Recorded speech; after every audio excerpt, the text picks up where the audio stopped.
నా వందనాలు. దేవుని యొక్క మహాకృపను బట్టి మనందరం దేవుని యొక్క సన్నిధిలో ఈ విధంగా మనం చేరి దేవుని యొక్క వాక్యాన్ని వినగలుగుతూ ఉన్నాం. మనందరం పరవాసులం. ఈ లోకం మంద కాదు. అయితే ఈ లోకంలో మనం జీవించేటప్పుడు ఈ లోకం నాది అన్నట్లు మనం ఈ లోకంలో జీవిస్తూ ఉంటాం. అయితే ఏబు గారు ఒక మాట అంటూ ఉన్నారు. చూడండి, ఏబు గ్రంథం 14వ అధ్యాయము 10వ వచనం తీసినాడు, చదవండి. ఏబు గ్రంథం 14వ అధ్యాయము 10వ వచనం. అయితే నరులు మరణమై కదలలేక పడియుందురు, నరులు ప్రాణము విడిచిన తరువాత వారేమై పోవుదురు. ప్రార్థన చేసుకుందాం. మహోన్నతులైన దేవా, సర్వాధికారి అయిన దేవా, నీకు వందనాలు తండ్రి. ఈ రాత్రికాల సమయంలో మీ పాసందులో చేరి మీ యొక్క వాక్యాన్ని మేము ధ్యానించుకోవడానికి, వినడానికి మీరు ఇచ్చిన కృపను బట్టి మీకు వందనాలు చెల్లించుకుంటూ ఉన్నాం తండ్రి. చేరువచ్చిన బిడ్డలను బట్టి మీకు వందనాలు తండ్రి. ఇంకెవరైతే రావాల్సి ఉన్నారో త్వరపడి మీ సన్నిధికి రావడానికి తగిన సహాయం దయచేయండి. ఈ చదవబడిన వాక్య భాగాన్ని దీవించి ఆశ్రయించండి. మాకు కావాల్సిన ఆత్మీయ ఆహారం మాకు దయచేయండి. మీ యొక్క ఆత్మను మాకు తోడుగా ఉంచి నడిపించమని యేసుక్రీస్తు వారి నామంలో ప్రార్థించి అడిగి వేడుకుంటున్నాం తండ్రి. ఆమెన్. ఇక్కడ యోబు గారు ఒక మాట అంటూ ఉన్నారు. ఏమనంటే, అయితే నరులు మరణమై కదలలేక పడి ఉందురు. మనుషులు అంటే మనమే. నరులు అంటే ప్రతి ఒక్కరూ మరణించాల్సిందే, ప్రతి ఒక్కరూ మరణం చెందాల్సిందే. అయితే ఈ మరణం తర్వాత ఏం జరుగుతుంది అనే విషయాల గురించి ఈరోజు మనం కొన్ని విషయాలు మనం నేర్చుకుందాం. సహజంగా ప్రతి ఒక్కరూ మరణిస్తారు, కానీ మరణించిన తర్వాత ఏమవుతుంది అనే విషయాల గురించి మనం ఆలోచించాం. ఈ లోకంలో మనం జీవించినంతకాలం చాలా గర్వంతో మనం జీవిస్తూ ఉంటాం. విశ్వాసులుగా ఈ లోకంలో ఉన్నప్పుడు మన యొక్క స్థితి ఎట్లా ఉంటుందంటే, ఒక గర్వంతో కూడిన అనుభవాన్ని మనం కలిగి ఉంటాం. అందుకే చూడండి, రోమీలు రాసిన పత్రికలో ఒక మాట అంటూ ఉన్నారు. చూడండి, రోమా పత్రిక 11వ అధ్యాయము 20వ వచనం చదవండి. 11:20. మంచిది, వారు అవిశ్వాసమును బట్టి విరిచివేయబడిరి, నీవైతే విశ్వాసమును బట్టి నిలిచి ఉన్నావు, గర్వింపక భయపడుము. చూడండి, ఇక్కడ రోమీలు రాసిన పత్రికలో ఒక మాట చెప్తా ఉన్నారు. ఏమనంటే, గర్వింపక భయపడుము. ఎక్కడ మనం భయపడాలి? దేవుని సన్నిధిలో మనం భయపడాలి, దేవునికి భయపడాలి, దేవుని సేవకులకు భయపడాలి. అలాంటి భయాన్ని మనం కలిగి ఈ లోకంలో జీవించాలి. మరి ఈ లోకంలో మనం ఏం చేస్తున్నామంటే, గర్వాన్ని మనం కలిగి ఉన్నాం. అందుకే ఇక్కడ అంటా ఉన్నాడు, చూడండి, మంచిది మంచిది అని మొదలుపెట్టి ఒక మాట అంటా ఉన్నాడు. ఏమని చివరిలో ఏమంటా ఉన్నారు? గర్వింపక భయపడుము. మన జీవితంలో గర్వాన్ని బట్టి మనం విరిచివేయబడతాము అనే విషయాన్ని మనం గుర్తుపెట్టుకోవాలి. ఎందుకంటే ఒకవేళ మనం బాగా ప్రార్థన చేస్తాం అనుకోండి, గర్వం ఉంటుంది. ఆ విషయం మనకు తెలియదు. మనం చూసే కన్ను అంటే మన ఎదుటి వాళ్ళకి తెలిసింది. ఏమని? అరే ఏమో గర్వంతో ఉందరా, అరే వీడు గర్వంతో ఉన్నాడు, ఇతను గర్వంతో ఉన్నాడు, గర్వంతో మాట్లాడుతూ ఉన్నాడు, అసలు భయం లేదు అని మనం అనుకుంటాం. ఎప్పుడు అనుకుంటాం? వాళ్ళని చూసినప్పుడు మనకు అనిపించింది. అందుకే ఇక్కడ అంటా ఉన్నాడు, ఏమని? మంచిది అని అంటున్నాడు. అవిశ్వాసమును బట్టి విరిచివేయబడిరి. మనం విశ్వాసంతో జీవిస్తూ ఉన్నాం. మరి ఎందుకు మనం గర్వించి దేవుని యొక్క సన్నిధికి మనం రాలేకపోతా ఉన్నాం? దేవుని సన్నిధిలో మనం ఎందుకు గడపలేకపోతా ఉన్నాం? దేవుని సన్నిధిలో మన ఇష్టానుసారంగా ఎందుకు మాట్లాడుతూ ఉన్నాం? మనం పరిశీలన చేసుకోవాలి. నేను ఎక్కడున్నాను? నా యొక్క విశ్వాసం ఎక్కడ ఉంది? నా స్థితి ఎలాంటిది? మనం మన యొక్క విశ్వాస పరిమాణాన్ని చూసుకొని, లేదంటే నేను 40 సంవత్సరాల విశ్వాసిని అని చెప్పుకుంటా ఈ లోకంలో మనం డబ్బా కొట్టామనుకోండి, ఎలాంటి ఉపయోగం లేదు. మనం మాదిరిగా ఉండాలి. మనం చూసి మన పక్కన వాళ్ళు మార్పు చెందేవారుగా ఉండాలి. అట్లా కాకుండా నన్ను చూసి నా పక్కన వాళ్ళు వెళ్ళిపోయారు అనుకోండి వేరే సంఘానికి, అది సరైన విశ్వాసం కాదు. ఒకవేళ మన జీవితంలో చాలా జాగ్రత్తగా గర్వింపక ఈ లోకంలో మనం జీవించేవారుగా ఉండాలి. అసలు మరణం తర్వాత ఏమైంది? ఎందుకంటే ఆ విషయం తెలియక మనం ఏం చేస్తామంటే, నేను విశ్వాసిని అని గర్వించేవారుగా ఉన్నాం. నేను బాగా ప్రార్థన చేస్తాను అని గర్వించేవాళ్ళుగా ఉన్నాం. ప్రార్థన చేసినప్పుడు జాగ్రత్తగా గమనిస్తే తెలిసింది మనకి, ఏం సరిగ్గా వాక్యం వినలేదు, ఈయన సరిగ్గా వాక్యం వినలేదు అని మనకు క్లారిటీగా అర్థమైంది. ఆ విషయం ఏమనుకుంటామంటే, నేను చాలాసేపు ప్రార్థన చేస్తే నేను పెద్ద విశ్వాసిని అని ఈ లోకంలో అనుకుంటూ ఉంటాం. చూడండి, ఈ లోకంలో మన యొక్క స్థితి ఎలాంటిది అని మనం పరిశీలన చేసుకున్నట్లయితే చూడండి, ప్రసంగి గ్రంథం 12వ అధ్యాయము, ప్రసంగి గ్రంథం 12వ అధ్యాయము 7వ వచనం చదవండి. 12:7.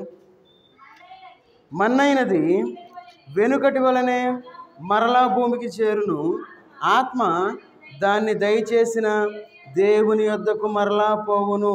మన ఆత్మ దేవుని దగ్గరికి పోవాలి అంటే మనం ఎట్లా జీవించాలి? మనం ఎన్నోసార్లు ఈ వాక్యం చదువుకుంటాం, జ్ఞాపకార్థ కూడికలో చదువుకుంటాం, ఆదరణ కూడికలో చదువుకుంటాం, అప్పుడు ఎవరన్నా చనిపోయినప్పుడు అప్పుడు ఏదన్నా ఆ ప్రార్థన చేసి మనం ఇదే మాట చదువుకుంటాం, ఎన్నోసార్లు మనం చదువుకుంటాం. అయితే ఇక్కడ ఒక మాట అంటా ఉన్నారు, ఏమని? ఆత్మ దాన్ని దయచేసిన దేవుని యొద్దకు మరలా పోవును. అది దేవుని దగ్గరకు వెళ్ళాలి అంటే మనం అంటే మరణించిన వ్యక్తి కొన్ని పనులు చేయాలి. అట్లా కాకుండా ప్రార్థన చేసి డైరెక్ట్గా దేవుని దగ్గరికి వెళ్ళిపోయాడని చెప్పి మనం ప్రార్థన చేసామనుకోండి, అది మన యొక్క మనం అనుకోవచ్చు, ఒకవేళ వేరే దేవుని సన్నిధికి రాకుండా బాప్తీసం తీసుకోకుండా చనిపోతారు. చనిపోయిన వెంటనే మనం వెళ్ళి ఏం చేస్తామంటే ప్రార్థన, నీ ఆత్మను దేవుడు తీసుకున్నగా కానీ మనం ప్రార్థన చేస్తాం. దేవుడు ఆత్మను తీసుకుంటాడా? ఖచ్చితంగా తీసుకోడు. మరి మనం ఎందుకు అలాంటి ప్రార్థన చేయాలి? మనుషుల కోసం మనం ప్రార్థన చేయాలా? మనుషుల్ని సంతోషపరచడం కోసం మనం అలాంటి ప్రార్థన చేసేవారుగా ఉండాలా? చాలా జాగ్రత్త. మనుషుల్ని సంతోషపరిచేవారుగా ఈ లోకంలో మనం బ్రతకకూడదు. అందుకంటున్నాడు ఏమనంటే, ఆత్మ దాన్ని దయచేసిన దేవుని యొద్దకు మరలా పోవును. మనం ఎందుకు దేవుని సన్నిధికి వస్తా ఉన్నామంటే, మనం చనిపోయిన తర్వాత మన ఆత్మ దేవుని దగ్గరికి వెళ్ళటం కోసం వస్తున్నాం. అంతేగాని ఈ లోకంలో నాకు ఆశీర్వాదం కావాలి, ఈ లోకంలో నాకు మంచి ఆరోగ్యం కావాలి, ఈ లోకంలో నాకు అన్ని సంపదలు కావాలి, నాకు మంచి ఉద్యోగం కావాలి, మంచి భార్య కావాలి, వీటి కోసం కాదు మనం దేవుని సన్నిధికి రావాల్సింది.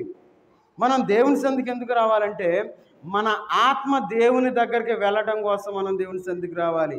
చాలామంది తెలియక ఏమనుకుంటారంటే, అయ్యా మేము దేవుని సన్నిధికి వస్తున్నాం కానీ అయ్యా మాకు సరైన ఇల్లు లేదయ్యా, కట్టుకోలేకపోతున్నాం అంటారు. అయ్యా మేము దేవుని సన్నిధికి వస్తున్నాం కానీ అయ్యా మా బిడ్డలకు మంచి ఉద్యోగం లేదయ్యా అంటారు. అయ్యా మేము దేవుని సన్నిధికి వస్తున్నాం కానీ నా భర్త నా మాట వినటం లేదయ్యా అంటారు. ఎందుకంటే ముఖ్యంగా మన ఆత్మను మనం కాపాడుకోవడానికి మనం దేవుని సన్నిధికి రావాలి. గర్వాన్ని విడిచిపెట్టాలి. గర్విష్ఠులుగా ఈ లోకంలో జీవిస్తూ ఉన్నాం. ప్రార్థనా మందిరం అంటే పాటలు, వాక్యం, దేవుని యొక్క ప్రార్థన అని మనం గుర్తుపెట్టుకోవాలి. మన సహవాసంలో మనం ఎట్లా ఉంటామంటే ప్రార్థన, పాటలు, తర్వాత ప్రార్థన, తర్వాత వాక్యం, అంతకుమించి మనం వెళ్ళం. యేసుక్రీస్తు వారు అనేకమైన అద్భుత కార్యాలు చేసిన తర్వాత ఎవరికి చెప్పొద్దని చెప్పారు యేసుక్రీస్తు వారు. అమ్మ మీరు వెళ్ళండి, మీరు అన్ని చోట్ల చెప్పండి, అన్ని చోట్లకు పొండి అని ఎప్పుడు చెప్పలే యేసుక్రీస్తు వారు. అయితే అపవాది మనల్ని ఏం చేసిద్దంటే ఇదే లోకం అని చెప్పి లోకాన్ని చూపిస్తూ ఉంటుంది. మనం చనిపోయిన తర్వాత మన ఆత్మ దేవుని దగ్గరికి వెళ్ళేదిగా మనం జీవించాలి. దేవుని సన్నిధిలో భయం కలిగి మనం జీవించేవారుగా ఉండాలి. దేవుని సన్నిధిలో మనం మౌనంగా ఉండాలి. మనకు ఆ విషయం తెలియదు. చిన్న గ్యాప్ రాగానే మనం మాట్లాడుకుంటాం. ఎప్పుడు మాట్లాడాలా, ఏమైంది ఆమె ప్రార్థనకి రావట్లేదంటగా అంటారు. అంత అవసరం ఆ మందిరంలో ఉన్నప్పుడు. ఒకవేళ మనకు అంత ఆశ ఉంటే మందిరం అంతా అయిపోయిన తర్వాత ఆదివారం లేదంటే ఒక రోజు చూసుకొని అమ్మ మన నలుగురం కలిసి వెళ్దాం, పలానా రావట్లేదు, ఎందుకు బాగోలేదంట, ప్రార్థన చేసి వెళ్దాం అనుకో. కాదు, మందిరంలోకి వచ్చిన వెంటనే మనకు గుర్తొచ్చింది ఏమని, అమ్మ పలానా ఎందుకంటే రావట్లా, మొన్న యాక్సిడెంట్ అయిందంటగా. ఇవన్నీ దేవుని మందిరంలో. చాలా జాగ్రత్తగా ఉండాలి. మనం దేవుని సన్నిధిలో మన నోరు తెరవడానికి మనం భయపడాలి. అసలు మనకు భయం లేదు, మన ఇష్టానుసారం మనం అయిపోయింది ఈ లోకంలో. అందుకే ప్రసంగి గ్రంథంలో 12వ అధ్యాయం 7వ వచనంలో ఆత్మ దాన్ని దయచేసిన దేవుని యొద్దకు మరలా పోవును.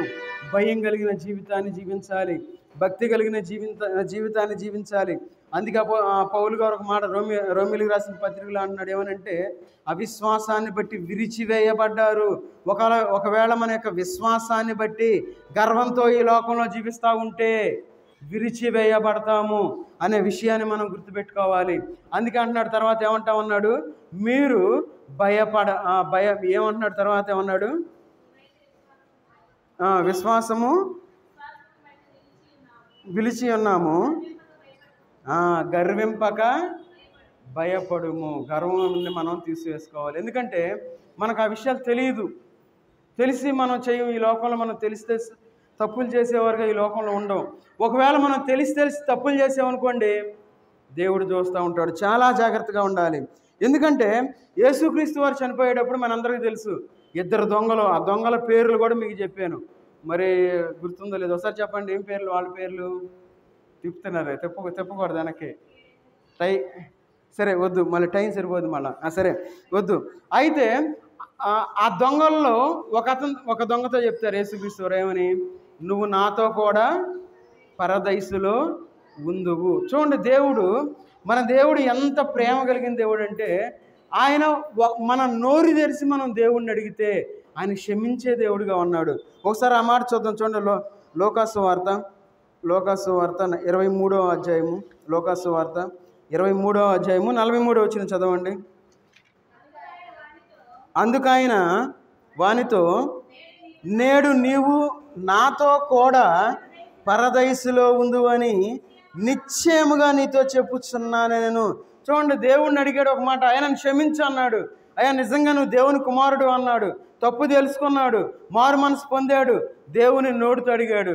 వెంటనే యేసుక్రీస్తు వారు చెబుతా ఉన్నారు, నువ్వు నాతో కూడా పరదైసులో ఉందువు. చూడండి ఎలాంటి ధన్యతో మనం మారు మనసు పొందాలి. ఈ లోకంలో మారు మనసు పొందిన అనుభవంలో మనం జీవించాలి.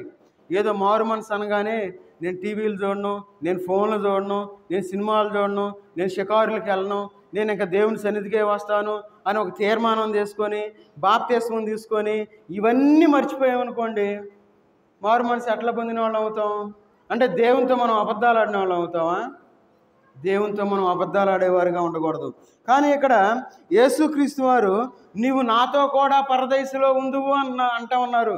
ఈ పరదైసు దేవుణ్ణి మనం ఎందుకు నమ్ముకోవాలంటే, మనం కూడా పరదైసులో ఉండాలి. పరదైస్, దాన్ని ప్యారడైజ్ అంటారు. జాగ్రత్త వినండి చెప్తాను. మనం భూమి మీద నివసిస్తూ ఉన్నాం. ఇప్పటివరకు చనిపోయిన వాళ్ళందరూ వాళ్ళు ఒక లోకంలో ఉన్నారు. దాన్ని మృతుల లోకము అంటారు. ఈ మృతుల లోకం అనేది ఉంది. అది ఎక్కడుందో కరెక్ట్గా మనం డెఫినేషన్ మనం చెప్పలేము. ఈ మృతుల లోకంలో చనిపోయే ప్రతి ఒక్కరూ అక్కడికి వెళ్ళిపోతారు. ఒక ఉదాహరణకి ఈ క్షణంలో ఎవరైనా చనిపోయారు అనుకోండి, చనిపోయిన వెంటనే అక్కడికి వెళ్ళిపోతారు. వెళ్ళిపోయిన తర్వాత ఆదాము మొదలుకొని అప్పటి వరకు ఎవరైతే చనిపోయి ఉన్నారో ప్రతి వారి పేరుతో సహా తెలిసింది. అంటే వాళ్ళు ఆ విధంగా మార్చబడతారు. అందుకే చూడండి, మనకి బైబిల్లో రాయబడి ఉంది. లోకాసు వార్త 16వ అధ్యాయము 22వ వచనం. 16:22. ఆ దరిద్రుడు చనిపోయి దేవదూతల చేత అబ్రహాము రొమ్మున ఆనుకొనుటకు కొనిపోబడెను. ధనవంతుడు కూడా చనిపోయి పాతి పెట్టబడెను. చాలు. చూడండి, దరిద్రుడు చనిపోయాడు. ఈ లోకంలో ఎంతో కష్టపడ్డాడు. ఈ లోకంలో ధనవంతుడు ఏదో ఆ 2-3 ఆ రొట్టె ముక్కలు పడితే ఆ రొట్టె ముక్కలు తిని బతికాడు. ఎవరు? దరిద్రుడు. దరిద్రుడు. అయితే ఈ దరిద్రుడు పేరు రాశారు కానీ ధనవంతుడి పేరు రాయలా. ఎందుకు రాయలా? దేవుడు దరిద్రుడి పేరు బైబిల్లో రాయించి పెట్టాడు, కానీ ధనవంతుడి పేరు రాసి పెట్టలా. చూడండి, దరిద్రుడు చనిపోయిన వెంటనే దేవదూతలు వచ్చి తీసుకుని వెళ్తా ఉన్నాయి. నా వైపు చూడాలి మిగతా వాళ్ళు. ఏముంది ఇవన్నీ మాకు తెలిసి అనుకోవద్దు. ఎందుకంటే దేవుడు మనల్ని సిద్ధపరచడానికి, మనం సిద్ధపడి ఉండడానికి ఒకసారి గుర్తు చేస్తున్నాడంతే. ఇవన్నీ మనకి ఎప్పుడో తెలుసు. బైబిల్లో మనకు అన్నీ తెలుసు. కొంతమంది అన్నీ నాకు తెలుసు అని చెప్పి గర్విష్ఠులు ఉంటారమ్మా. చాలా జాగ్రత్తగా ఉండాలి. మనం అన్నీ తెలిసినా మనం దేవుని సన్నిధిలోకి ఎందుకు వస్తూ ఉన్నాం? దేవుని యందు మనం భయభక్తులు కలిగి ఉన్నాం కాబట్టి దేవుని సన్నిధిలో కూర్చోగలుగుతూ ఉన్నాం. అంతేగాని ఎవరు వచ్చారు మందిరానికి, ఎంతమంది వచ్చారు, వీళ్ళందరూ నిజమైన వాళ్ళేనా, వీళ్ళందరూ ప్రార్థనలు చేస్తారా, వీళ్ళ విశ్వాసం ఎంత ఉంది అని మనం దేవుని సన్నిధికి రాలా. మన యొక్క ఆత్మీయమైన స్థితిని, మన యొక్క ఆత్మీయమైన గృహాన్ని మనం కట్టుకోవడానికి దేవుని సన్నిధికి వచ్చాం. ఒకరి కోసం మనం ఈ లోకానికి రాలా అనే విషయాన్ని మనం గుర్తుపెట్టుకోవాలి. ఎప్పుడైతే మనం ఆ విధంగా జీవిస్తామో, ఎప్పుడైతే దరిద్రుడు చనిపోయాడో, లాజరు చనిపోయాడో, చనిపోయిన వెంటనే దేవదూతలు వచ్చి తీసుకెళ్ళిపోయినాయి. ఎక్కడికి తీసుకెళ్ళినాయి? అబ్రహాము రొమ్మున ఆనుకొనడానికి. చూడండి, అబ్రహాము విశ్వాసులకు తండ్రి. చూడండి ఎంత విశ్వాసంతో ఉన్నాడో లాజరు గారు. ఆయన యొక్క విశ్వాసము దేవదూతల్ని భూలోకానికి తీసుకొచ్చినాయి. దేవదూతలు వచ్చి చక్కగా తీసుకొని వెళ్ళినట్లు మనం చూస్తూ ఉన్నాం. ఒకవేళ మనం చనిపోతే ఎవరు రావాలి? దేవదూతలు వస్తారా, లేదంటే దెయ్యాలు వస్తాయా? చూడండి, తర్వాత చూడండి, అక్కడే ఉంది, ధనవంతుడు కూడా చనిపోయి పాతి పెట్టబడెను. తర్వాత 23వ వచనం. అప్పుడు అతడు పాతాళంలో బాధపడుచు కనులెత్తి దూరం నుండి అబ్రహామును అతని రొమ్మున ఆనుకొని ఉన్న లాజరును చూసి, తండ్రి అయిన అబ్రహామా, నా యందు కనికరపడి తన వ్రేలి కొనను నీళ్ళలో ముంచి నా నాలుకను చల్లార్చుటకు లాజరును పంపము. చాలు, తర్వాత మనం కంటిన్యూ చేద్దాం. చూడండి, అక్కడ అప్పుడు పాతాళంలో బాధపడతా ఉన్నాడు ఎవరు? ధనవంతుడు. చూసి లాజరును చూసి షాక్ అయి ఉంటాడు. అరే, నేను ఎన్ని ధర్మకార్యాలు చేశాను, అరే నేను ఎంతమందికి ఎన్ని పుణ్యకార్యాలు చేశాను, నేను ఎంతో ధనాన్ని ఖర్చు పెట్టాను కదా, ఎంతోమందికి నేను సహాయపడ్డాను కదా, ఎంతోమందిని పైకి తీసుకొచ్చాను కదా, ఎంతోమందిని ఆదరించాను కదా, నా మొత్తం ఏమైపోయినాయి? ఆ యొక్క దరిద్రుడు లాజరు అబ్రహాం రొమ్మున ఆనుకొని ఉన్నాడని చెప్పి ఆశ్చర్యపోయి ఉంటాడు ఈ ధనవంతుడు. ఈ లోకంలో మనం ఏమనుకుంటాం తెలుసా? మనం ఏదో పుణ్యకార్యాలు చేస్తే మన పేరు ఏదో గొప్పగా వెళ్ళిపోద్ది, మన విశ్వాసం పెరిగిపోద్ది అని ఈ లోకంలో అనుకుంటాం. కాదు, ఈ లోకంలో మనం జీవించేటప్పుడు దేవుని యందు మనం భయభక్తులు కలిగి జీవించాలి. దేవుని సన్నిధి వణుకు పుట్టాలి. మనకి దేవుని సన్నిధిలో ఒక మాట మాట్లాడాలంటే మన వెన్నుపూసలో చెమటలు పట్టేదిగా ఉండాలి. అలాంటి భయాన్ని మనం కలిగి ఈ లోకంలో జీవించాలి. ఆ భయం లేకపోతే ఏమైందంటే మనం కూడా సర్వసాధారణంగానే ఉంటాం. ఎట్లా ఉంటామంటే, మనం ఈ లోకంలో ఉదాహరణకి మనందరికి చిన్న ఉదాహరణ విన్నాను, చాలా నచ్చింది, చెప్తా ఉన్నా. ఇంతకుముందు చిన్నతనంలో గోళీలు ఆట ఆడిన వాళ్ళు ఎంతమంది చెప్పండి? చేతులు ఎత్తండి. ఎవరాళ్ళ గోళీలాట? అమ్మో, మన మందిరంలో ఎంత మంచోళ్ళు, గోళీలాట ఊరాళ్ళ. Very good. గోళీలాట ఒక్కళ్ళు ఆడారు. నేను కూడా గోళీలాట ఆడాను. ఈ గోళీలాట ఆడేటప్పుడు ఏం చేస్తారు? వాటిని తీసుకొచ్చి భద్రంగా ఏం చేస్తాం మనం? ఒక బాటిల్లోనో లేదంటే ఒక పెద్ద డబ్బాలోనూ పెట్టుకొని ఉదయాన్నే లేచినప్పుడు ఆ గోళీలు జేబులు వేసుకొని మోగించుకుంటూ వెళ్తారు. ఎందుకు? గోళీలు, రండి ఆడదాం, చూసుకుందాం రండిరా అని. ఓడిపోయినప్పుడేమో దిగులు పడతా వస్తాడు, గెలిచినప్పుడేమో సంతోషంగా భలే నాకు గోళీలు వచ్చినాయి అని సంతోషంగా వస్తారు. ఆ గోళీలన్నీ అక్కడ పెట్టుకుంటాం. సరే, మనం పెద్ద అయ్యాం, పిల్లలు పుట్టారు, తర్వాత మన ఇంటికి గోళీలతో డెకరేషన్ చేయాలి. ఆ గోళీలు ఒక బస్తా తీసుకొచ్చి అక్కడ పెట్టారు. ఏం చేస్తాం మనం? అంత లెక్క చేయం మనం. ఎందుకంటే ఆ గోళీలు మనకు తెలుసు, ఎప్పుడు ఆడున్నాం అని చెప్పి లైట్గా తీసుకుంటాం. అయితే మనం మరణించిన తర్వాత దేవుని దగ్గరికి వెళ్ళిన తర్వాత ఏమైందంటే మన కాళ్ళ కింద బంగారం ఉంటుంది, వజ్రాలు ఉంటాయి, మనం ఎంతో ఇంకా విలువైన వాటి మీద మనం నడుస్తూ ఉంటాం. అప్పుడు అనుకుంటాం మనం, అరే నేను భూలోకంలో ఉన్నప్పుడు, భూమి మీద ఉన్నప్పుడు వీటి కోసం నేను ఎంత శ్రమపడింది, వీటి కోసం నేను ఎంత కష్టపడ్డాను, వీటి కోసం ఎంత భద్రం చేసుకున్నాను, వీటినే నేను సంపాదించుకుంది అని చెప్పి ఆ టైంలో మనం అనుకుంటాం. ఇప్పుడు మనం మరణించి మన పేరు జీవగ్రంథంలో ఉండి మనం పరలోకానికి వెళ్ళిన తర్వాత అనుకుంటాం ఇప్పుడు మనం ఎంత భద్రంగా పెట్టుకుంటామో బంగారాన్ని. ఆ బంగారం మొత్తం తీసుకెళ్ళి బాగా ఎక్కువ ఉందనుకోండి బ్యాంకులో లాకర్లో పెట్టుకుంటాం, వజ్రాలు ఉంటే లాకర్లో పెట్టుకుంటాం, ఇంకా ప్లాటినం ఇంకా విలువది, దాన్ని తీసుకెళ్ళి మనం చాలా జాగ్రత్తగా పెట్టుకుంటాం. పిల్ల చేష్టలు మనం చేస్తూ ఉన్నాం. ఎందుకు? ఆ విలువ మనకు తెలిసినప్పుడు అరే నేను పిల్ల చేష్టలు చేసేనే అనుకుంటాం. చూడండి, మన జీవితంలో దేవుని కోసం మనం నిలబడేవారుగా ఉండాలి. మనం దేవుని కోసం నిలబడ్డప్పుడు అనేకమైన నిందలు వస్తాయి. అవి ఎట్లా వస్తాయో మనకు తెలియదు. ఊరిని అంటారు కొంతమంది, నన్ను అంటారు ఏమనంటే నీకన్నీ తెలిసి నీ గర్వంగా అంటారు, అంతే. నేనేమో అన్నాం దేవునికి వందనాలు అనుకుంటా. అదే నీకు గర్వం ఎక్కువైంది, నువ్వు వేరే పాస్టర్లతో గలవు, నీకు గర్వం ఎక్కువ అంటారు.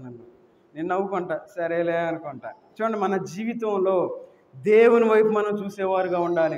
దేవుని కార్యాల మీద మనం శ్రద్ధ కలిగి ఉండాలి. ఒకవేళ వాళ్ళు గర్వం అన్నారని నాకేమన్నా తక్కువ అయిందా? నేను తింటలేదా, లేదా తిరగటం లేదా, సంఘ ప్రార్థనలు పెట్టడం లేదా, ఆదివారం ఆరాధన జరిగించడం లేదా? దేవుని సేవకుడుగా నియమించుకున్నాడు కాబట్టి ఆయనే నడిపించేది. చూడండి, దేవుడు ఎందుకే పులిపీట ఎందుకు పెట్టారంటే దేవుడు కొంచెం ఉన్నతంగా ఆయన నిలబెట్టుకున్నాడు. ఆయన ఊరిని ఆషామాషిగా నిలబెట్టుకోవాలా. నత్తితో కూడిన మోషేని నిలబెట్టుకున్నాడు. ఎందుకు? అందరు నడిపించడానికి. ఒకవేళ ఆ ప్లేస్లో ఒకవేళ నేనుంటే, ఏంది నత్తిని పెట్టుకున్నాడు రా బాబు మోషే, ఏందిరా ఏం మాట్లాడలా, చక్కగా మాట్లాడే వాళ్ళని పెట్టుకోవచ్చు కదా, ఎంతమంది సైన్యం ఉన్నారు అనుకోవాలా. చూడండి, దావీదు చాలా చిన్నవాడుగా ఉన్నాడు. గొల్లియాతుని పడగొట్టాలి, గొల్లియాతుని చంపాలి. దావీదు ఏందని చిన్నవాడుగా ఉన్నాడు, ఏం పర్లే అనుకోవాలా. దావీదు నిలబెట్టుకున్నాడు, ఆయన కార్యాన్ని చేసి ఉన్నాడు. కాబట్టి మన యొక్క జీవితంలో దావీదు గారి గురించి అనుకొని ఉంటారు ఏమని, పిల్ల బచ్చగా వచ్చాడు, ఏం చేస్తాడు దావీదు, చనిపోతాడు అనుకుంటారు. కొంతమంది అనుకొని ఉండొచ్చేమో, కానీ దేవుని యొక్క శక్తిని చూడగలిగి ఉన్నారు. కాబట్టి మన యొక్క జీవితంలో మనం మరణించిన తర్వాత లాజరు ఏ విధంగా అయితే అక్కడికి చేరి ఉన్నాడో అదే విధంగా మన యొక్క జీవితాలు ఉండాలి. ఎందుకంటే సరిగ్గా ఇదే రోజు అమ్మ చనిపోయిన రోజు 10:30కి మేమందరం పైకి వస్తూ ఉన్నాం. చెప్తా ఉంది, రేపు మనం నలుగేయాలి, మీరు తొందరగా లెగవాలి, బట్టలు తీసుకోవాలని చెప్పి అందరితో చక్కగా చెప్పి అందరం పైకి పండుకున్నాం. ఇంకా 11:15కి బాగా వచ్చేసింది, పెయిన్ వచ్చేసింది, స్ట్రోక్ వచ్చింది. టైం లేదు, పావు గంటలో చనిపోయారు. అయితే మేమేమనుకున్నాం, మళ్ళీ తీసుకొని అక్కడ కీర్తి హాస్పిటల్ తీసుకెళ్ళాం. వాళ్ళే ఉన్నారు, మీరు అక్కడ గవర్నమెంట్ హాస్పిటల్ తీసుకెళ్ళాలని అన్నారు. సరే అని చెప్పి గవర్నమెంట్ హాస్పిటల్ తీసుకెళ్ళేటప్పుడే నోట్లో నుజ్జు వచ్చేసింది. నాకు అర్థమైపోయింది, అప్పుడే పైనే నాకు అర్థమైపోయింది. సరే అని చెప్పి అక్కడ తీసుకెళ్ళాం. ఏమి లేదు, తీసుకెళ్ళిపోండి అన్నారు. తీసుకొచ్చాం, మేమందరం కూర్చున్నాం. ఫోన్ కూర్చొని తెల్లారిన తర్వాత స్ట్రోక్ వచ్చి చనిపోయింది.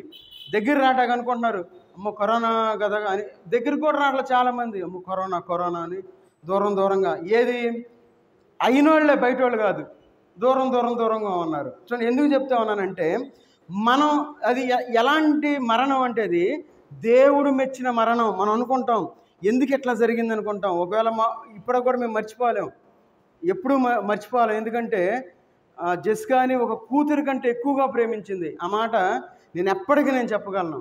జెస్కాని మాతో సమానంగా ఇచ్చేసింది. కొంతమంది అనుకున్నారు, ఏంది ఎట్టంటే మీరు ఆస్తుల కోసం గొడవ పడుతున్నారంట కదా అని ఓళ్ళ మీద చెప్పుకున్నారు. మాకు అర్థం కాదు, మేమందరం బాగానే ఉన్నాం ఇంట్లో, ఓళ్ళ మీద ఏంది ఆస్తుల కోసం, ఏం ఆస్తులు, ఏం సంపాదిస్తాం అనుకున్నారు. అంతా బాగానే ఉన్నాం, ఎప్పటికీ మేము కలిసే ఉన్నాం. చూడండి, ఎందుకంటే భక్తులు ఎందుకు మరణిస్తారంటే చూడండి, కీర్తనల గ్రంథం 116వ అధ్యాయం 15 చదవండి. 116:15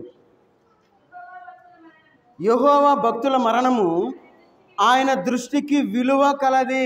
అది విలువైనది కాబట్టి ఇట్లా జరిగింది. సరిగ్గా ఇదే రోజు జరిగింది అమ్మకి. ఒకవేళ మంచానబడి ఏదన్నా అనారోగ్యం వచ్చి, చూడండి దేవుడు మంచి మరణాన్ని ఇచ్చాడు. దేవుడు చూడండి ఎంత విలువ కలిగిందో. చూడండి, అందుకంటున్నాడు ఇక్కడ, యెహోవా భక్తుల మరణము ఆయన దృష్టికి విలువ గలది. మనం భయభక్తులు కలిగి ఉండాలి, భక్తులుగా జీవించాలి. భయం లేని జీవితాన్ని జీవిస్తే మనకి మరణం కూడా రాదు మన దగ్గరికి. మంచాన పడతాం మనం, కావాలంటే రాసుకోండి మీ డైరీల్లో. మంచాన పడి చీచా అనుకునే వరకు మనం బ్రతుకుంటాం, అది మన జీవితం అయింది. కొంతమందికి మహానుభావులకి డౌట్ వచ్చింది, ఏందైనా ఎట చెబుతా ఉన్నాడు అట్లా అనుకుంటాం. మన పాపం మనల్ని వదిలిపెట్టదు. మన మరణం బాగుండాలి అంటే, మనం విలువ కలిగిన మరణాన్ని మనం కలిగి ఉండాలి అంటే మనం భక్తి కలిగి ఈ లోకంలో జీవించాలి. భయభక్తులు కలిగిన భక్తి చేసేవారుగా ఉండాలి. మనకు భయాన్ని లేదు, అసలు భయం లేదు. మన పిల్లడాగా ఏముంది, వెళ్ళపోతే ఏమైంది. చూడండి, అసలు మన పిల్లోడు కాదు, నేను ఎప్పుడో చనిపోయా. దేవుడు నన్ను ఏర్పాటు చేసుకొని రక్తంలో ప్రోక్షించుకొని పరిశుద్ధపరుచుకొని ఇక్కడ నిలబెట్టాడు.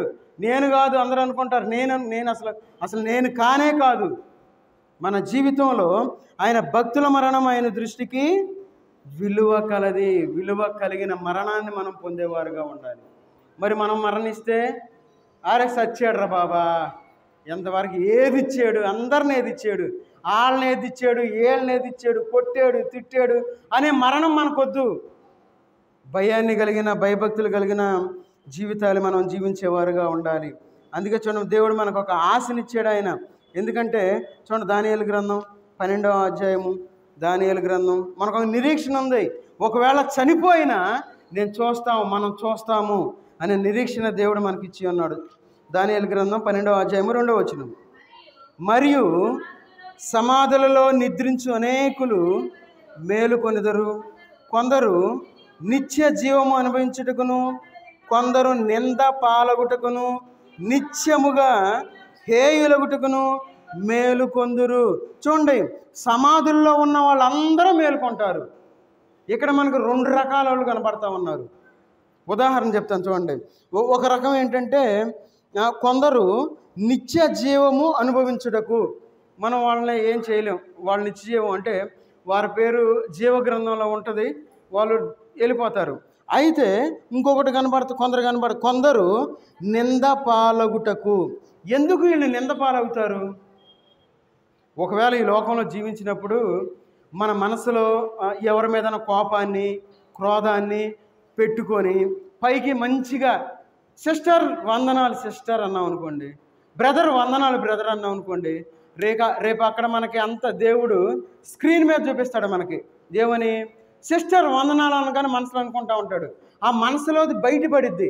ఆ బయటపడే విషయాన్ని ఆదాము మొదలుకొని ఎవరైతే ఉన్నారో కొన్ని కోట్ల మంది చూస్తారు. అప్పుడు చూసినప్పుడు అటు చూస్తారు, ఇటు చూస్తారు. దేవుని సేవకుడా, ఏంది నువ్వేం చేసావు? విశ్వాసి, ఏంది నువ్వు ఎట్లా అనుకుంటా ఉన్నావే? నువ్వేంది ఈర్ష్యపడతా ఉన్నావే? నువ్వు గర్వపడతా ఉన్నావే? నీ మనసులో ఎలాంటి ఆలోచన కలిగి ఉన్నావే అని మన గురించి అనుకున్నప్పుడు మనకి ఎంత నిందగా ఉంటుంది. నింద పాలవుతాం లేదా? సంతోషంగా ఉంటామా? అందుకే మన మనసులో ఏమి పెట్టుకోకూడదు. నా మనసులో ఏది పెట్టుకొని మీరు అది ఒకవేళ అనుకోవచ్చు, ఏదో చెప్తున్నాడు అనుకోవచ్చు. నిజం, అది మీరు నమ్మినా నమ్మకపోయినా నా మనసు ఎప్పుడు ఖాళీగానే ఉంటుంది. ఏముండదు నా మనసులో. ఎవరి మీద ద్వేషాన్ని పెట్టుకోను, లోపల ఒకటి పెట్టుకొని బయటకు ఒకటి మాట్లాడను. ఒకవేళ ఏదైనా ఉన్నా డైరెక్ట్గా మాట్లాడతాను. అప్పుడు వాళ్ళకి కొంచెం గుచ్చుకున్నట్టుగానే ఉంటుంది. తర్వాత అంతా బాగానే ఉంటుంది. ఎందుకంటే మన యొక్క జీవితంలో మనం చాలా జాగ్రత్తగా ఉండాలి.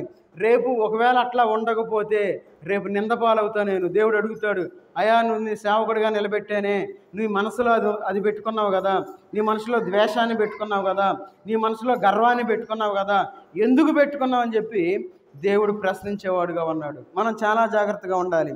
దేవుడు ప్రశ్నించినప్పుడు దేవునికి మనం సమాధానం చెప్పలేం. ఎందుకంటే క్లియర్గా అక్కడ కనపడిద్ది.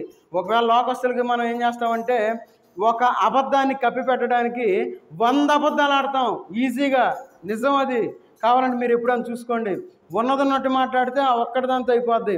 మనం దాన్ని కప్పిపెట్టడానికి 100 అబద్ధాలు ఆడాలి. చాలా జాగ్రత్తగా ఉండాలి. అందుకే నిందపాలు మనం అవ్వకూడదు. అందుకంటారు చూడండి, కొందరు నిందపాలగుటకును, నిత్యముగా హేయులగుటకును. అందరూ హేయంగా చూస్తారు మన వైపు. విశ్వాసులు అనుకుంటాం, విశ్వాసి అని పేరు పెట్టుకుంటాం, క్రైస్తవుడు అని పేరు పెట్టుకుంటాం. మనం అక్కడ హేయులం అయిపోతాం. ఏం చేస్తారు? ఒక అసహ్యంగా మన వైపు చూస్తారు. అలాంటి జీవితాలు మనం జీవించకూడదు. ఉంటే లోకంలో ఉండాలి, లేదంటే దేవుళ్ళలో ఉండాలి. అలాంటి జీవితాలు మనం జీవించేవారుగా ఉండాలి. చాలా జాగ్రత్తగా ఉండాలి. అందుకే చూడండి, కీర్తనల గ్రంథం 90వ కీర్తన 3వ వచనం చదవండి. దేవుడు పిలుస్తూ ఉన్నాడు,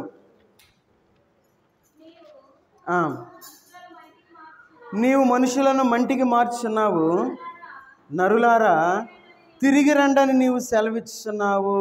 చూడండి, ఒకవేళ దేవుడు మనల్ని నన్ను పిలిస్తే ఎవరు మనం ఆ ప్రశ్న వేసుకోం. ఒకవేళ వాక్యంలో చెప్పిన తర్వాత అనుకుంటారు, ఎందుకు నీకు ఆ మాటలు ఆశీర్వాదం గురించి చెప్పొచ్చుగా అనుకుంటారు. మరణము అనేది ప్రతి ఒక్కరూ మరణించాల్సిందే. అది మనకు చేదైన నిజం. అది చేదైన నిజం. ఆ చేదైన నిజాన్ని మనం గుర్తుపెట్టుకొని దేవుని రాకడ కోసం మనం ఎదురు చూసేవారుగా ఉండాలి, సిద్ధపడాలి. ఈ లోకంలో మనం బ్రతికినంత కాలం కష్టపడతాం, నష్టపడతాం, నిందలు పడతాం. మనల్ని హేళన చేసేవాళ్ళు ఉంటారు, మనల్ని దిగజార్చాలని చూసేవాళ్ళు ఉంటారు, మనల్ని ఏమి లేకుండా చేయాలని చూసేవాళ్ళు కూడా ఉంటారు. అయితే మనం వాళ్ళందరినీ మనం పట్టించుకోకూడదు. దేవుడు మనల్ని ఒక స్థాయిలో నిలబెడతాడని మనం గుర్తుపెట్టుకోవాలి. అందుకే నరులారా తిరిగి రండని నీవు సెలవిస్తున్నావు. ఆయన ఎప్పుడు ఏ క్షణంలో ఎప్పుడు ఎవరిని పిలుస్తాడో మనకు తెలియదు. కాబట్టి మనం చాలా మన కుటుంబాన్ని మనం కట్టుకుందాం. నోవాహు దినాల్లో మనం జీవిస్తూ ఉన్నాం. చూడండి, భయంకరమైన యుద్ధం జరుగుతూ ఉంది.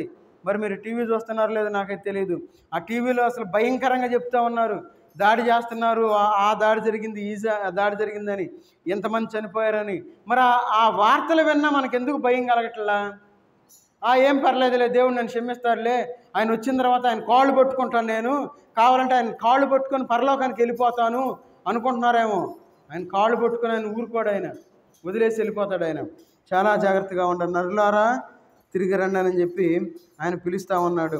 చూడండి, ఎందుకంటే ఈ లోకంలో మన యొక్క రక్త సంబంధికులందరూ ఒకరోజు బయటకు వస్తారు. చూడండి, యోహాను సువార్త 5వ అధ్యాయం వచనాన్ని చూసుకొని మనం ముగించుకుందాం. యోహాను సువార్త 5వ అధ్యాయము 28, 29 వచనాలు. దీనికి ఆశ్చర్యపడకుడి, ఒక కాలము వచ్చున్నది, ఆ కాలమున సమాధులలో ఉన్న వారందరూ ఆయన శబ్దము విని మేలు చేసిన వారు జీవ పునరుద్ధానమునకును, కీడు చేసిన వారు తీర్పు పునరుద్ధానమునకును బయటకు వచ్చెదరు. చనిపోయిన వాళ్ళు దేవుని యొక్క వాక్యానికి భయపడతా ఉన్నారు, వాళ్ళు సహితం బయటకు వస్తూ ఉన్నారు. మరి దేవుని యొక్క వాక్యాన్ని వెంట బ్రతికి ఉన్న మనము దేవుని దగ్గరికి ఎందుకు రాలేకపోతా ఉన్నాం? చూడండి, ఇక్కడ చాలా చక్కగా రాస్తూ ఉన్నారు. ఏమని? ఆయన శబ్దము విని. ఆయన శబ్దము అంటే ఆయన సువార్త, ఆయన మాట శవాలు విని బయటకు వస్తూ ఉంటే బ్రతికున్న మనం ఆయన మాట వెళ్ళలేకపోతా ఉన్నాం. మనం బ్రతికున్న శవాలు అనుకుంటా కూడా లేదు, ఎందుకంటే ఆయన మాట శవాలు వింటా ఉన్నాయిగా. మరి మన జీవితం దేంతో పోల్చుకోవాలి? చాలా జాగ్రత్తగా ఉండాలి. మనం అలాంటి జీవితాలు మనం జీవిస్తూ ఉన్నాం. చనిపోయిన వాళ్ళు దేవుని యొక్క శబ్దం విని బయటకు వస్తూ ఉన్నారు. బ్రతికి ఉన్న మనము దేవుని యొక్క శబ్దాన్ని విని దేవుని సన్నిధికి రాలేకపోతా ఉన్నాం. ఇవన్నీ ఎందుకు రాయించారంటే మనం దేవునికి భయపడేవారుగా ఉండాలి, భయపడి మనం దేవుని సన్నిధిలో ఉండేవారుగా ఉండాలి. మరి మనం దేవుని సన్నిధికి మనం భయపడేవారుగా లేవు. మన ఇష్టానుసారంగా ఈ లోకంలో జీవిస్తూ ఉన్నాం. మనం ఏంటంటే ఈ లోకంలో మన యొక్క జీవితం గర్వంతో కూడిన జీవితాన్ని జీవిస్తూ ఉన్నాం, అహంకారమైన జీవితాన్ని జీవిస్తూ ఉన్నాం, ప్రేమ లేని జీవితాన్ని జీవిస్తూ ఉన్నాం. మన జీవితం అలాంటి బ్రతుకు, మన బ్రతుకు అలాంటి బ్రతుకు, మన బ్రతుకు నీటి బుడగ లాంటిది అని మనం గుర్తించలేకపోతా ఉన్నాం. మన బ్రతుకు ఆవిరి వంటిదని మనం గుర్తించలేకపోతా ఉన్నాం. మన బ్రతుకు పువ్వు లాంటిదని మనం గుర్తించలేకపోతా ఉన్నాం. కాబట్టి మనం దేవుని యొక్క శబ్దాన్ని వినలేకపోతా ఉన్నాం. ఒకసారి మనం ఆలోచిద్దాం, నేను చనిపోతే నేను ఎక్కడికి వెళ్తాను? నేను చనిపోతే నేను దేవుని దగ్గరికి వెళ్తానా, లేదంటే నిందపాలవటానికి వెళ్తానా అని మనం ఒక్కసారి మనం ప్రశ్నించుకొని ఈ లోకంలో మనం జీవిద్దాం. భయం కలిగి ఉండాలి, భయభక్తులు కలిగి ఉండాలి.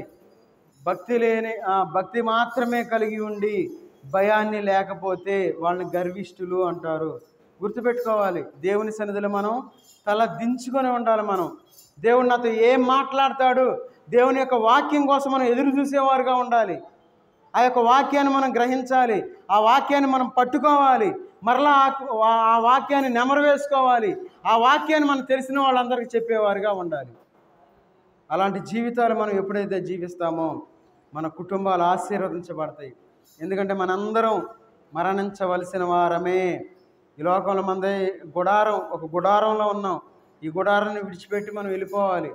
కాబట్టి ఈ యొక్క రాత్రికాల సమయంలో మనందరం ఒకసారి మనం ఆలోచించేద్దాం. నా జీవితం ఏంటి, నా బ్రతికేంటి, నా యొక్క భక్తి ఎంత ఉంది, నా విశ్వాసం ఎంత ఉంది? ఒకవేళ అవిశ్వాసంతో ఉండి విరిచివేయబడి స్థితిలో ఉన్నదేమో చూసుకుందాం, ముందుకు సాగుదాం. అందరు తల వంచినట్లయితే ప్రార్థన చేసుకొని మనం ముందుకు వెళ్దాం.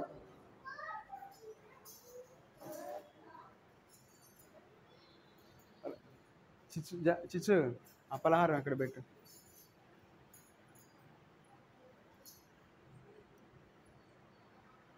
మహోన్నతులైన దేవా, సర్వాధికారి అయిన దేవా, నీకు వందనాలు తండ్రి. ఈ రాత్రికాల సమయంలో మీ పాసందులో చేరి మీ యొక్క వాక్యాన్ని మేము వినడానికి మీరు ఇచ్చిన కృపను బట్టి వందనాలు చెల్లించుకుంటూ ఉన్నా తండ్రి. అవును తండ్రి, మా జీవితాల్లో మేము మరణించిన తర్వాత ఏమవుతుంది అనే విషయాల గురించి మేము మాట్లాడుకోవడానికి మీరు ఇచ్చిన సమయాన్ని బట్టి మీకు వందనాలు చెల్లించుకుంటూ ఉన్నా తండ్రి. నరులారా తిరిగి రండి అని చెప్పి మీరు పిలుస్తూ ఉన్నారు తండ్రి. అవునైనా మా యొక్క జీవితాలు మేము చక్కబరుచుకోవడానికి తగిన సహాయం చేయండి తండ్రి. ఈ లోకంలో మేము భయాన్ని కలిగి జీవించే భాగ్యాన్ని దయచేయండి తండ్రి. మీ యందు భయభక్తులు కలిగినైనా ఈ లోకంలో మా యొక్క అవిశ్వాసం ద్వారా మేము విరిచివేయబడకుండా ఉండడానికి తగిన సహాయం చేసింది తండ్రి. మీ సన్నిధులు అడుగుతూ ఉన్నాం తండ్రి. అయ్యా ఇక్కడ చేరిన ప్రతి కుటుంబాన్ని మీరు జ్ఞాపకం చేసుకుని తండ్రి. అవును తండ్రి, మీకునైనా ఎవరైతే భక్తి కలిగిన వారుగా ఉంటారో వారి యొక్క మరణం మీకు సంతోషం అని చెప్పి మీరు సెలవిస్తూ ఉన్నారు తండ్రి. మేము అలాంటి మరణాన్ని కలిగిన వారుగా ఉండడానికి తగిన సహాయం చేసింది తండ్రి. మేమునైనా అలాంటి జీవితాలు జీవించలాగినా తగిన సహాయం చేసింది తండ్రి. అవును తండ్రి, ఎవరైతే సమాధుల్లో ఉన్న వారందరినైనా మీ యొక్క శబ్దాన్ని విని బయటికి వస్తారని చెప్పి మీరు సెలవిస్తూ ఉన్నారు తండ్రి. అవును తండ్రి, మాకు ఇచ్చిన యొక్క నిరీక్షణను బట్టి మీకు వందనాలు చెల్లించుకుంటూ ఉన్నా తండ్రి. మీరు మాకు ఆ యొక్క నిరీక్షణ ఇచ్చి ఈ లోకంలో జీవింపజేస్తూ ఉన్న విధానాన్ని బట్టి మీకు వందనాలు చెల్లించుకుంటూ ఉన్నా తండ్రి. మేమందరం తండ్రి ఆత్మీయంగానైనా మా బ్రతుకులు మార్చుకొని మా మనసును మార్చుకొని మెత్తనైన మనసులు కలిగి ఈ లోకంలో జీవించడానికి తగిన సహాయం చేసింది తండ్రి. ఇంకానైనా ప్రతి ఒక్కరినైనా ఎవరైతే మారు మనసు పొందలేదో, బాప్తీసం తీసుకోకుండా ఈ లోకంలో జీవిస్తూ ఉన్నారు తండ్రి, వారందరినైనా త్వరపడి బాప్తీసం తీసుకోవడానికి తగిన సహాయం చేసింది తండ్రి. అయ్యా మీ యొక్క వాక్యాన్ని శ్రద్ధగా వినినైనా మీ యొక్క వాక్యాన్ని గ్రహించి వారి హృదయాల్లో భద్రపరచుకోవడానికి తగిన సహాయం చేసింది తండ్రి. ఇక్కడ చేరిన ప్రతి కుటుంబాన్ని నిండారుగా దీవించి ఆశీర్వదించమని అడుగుతూ ఉన్నా తండ్రి. ఇంకా నేను ఎవరైతే గర్వంతో జీవిస్తూ ఉన్నారు తండ్రి, ఆ బిడ్డలను దర్శించమని అడుగుతున్నా తండ్రి.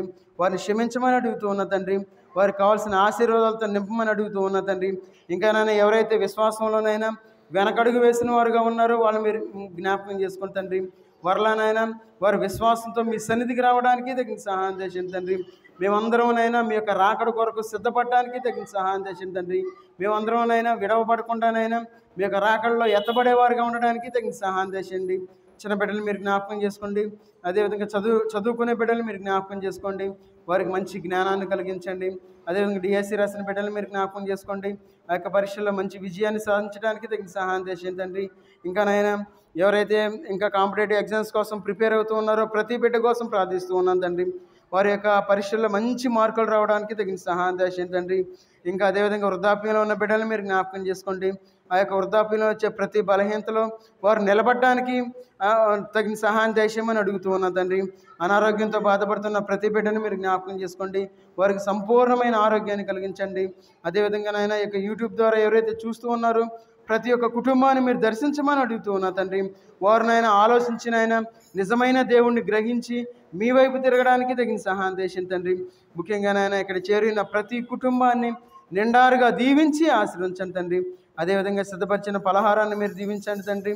మా యొక్క ఇప్పుడు ఈ రోజునైనా అమ్మ చనిపోయినైనా 3 సంవత్సరాలు నిండి ఉన్న తండ్రి. ఇప్పటివరకు మీ యొక్క సన్నిధికి చేర్చుకున్న విధానాన్ని బట్టి మీకు వందనాలు చెల్లించుకుంటూ ఉన్నా తండ్రి. మేమందరం సిద్ధపడినైనా మరణం ఎప్పుడు వస్తుందో మాకు తెలియదు తండ్రి. అవును తండ్రి, యొక్క మరణాన్ని మేము తలుచుకొని అయినా జ్ఞాపకం చేసుకొని మేము సిద్ధపడి మీ యొక్క రాకడ కొరకు మా యొక్క మరణం కొరకు మేము సిద్ధపడి ఈ లోకంలో జీవించలాగిన తగిన సహాయం చేయండి. అదేవిధంగా అందరినైనా రక్షణ పొందడానికి తగిన సహాయం చేయండి.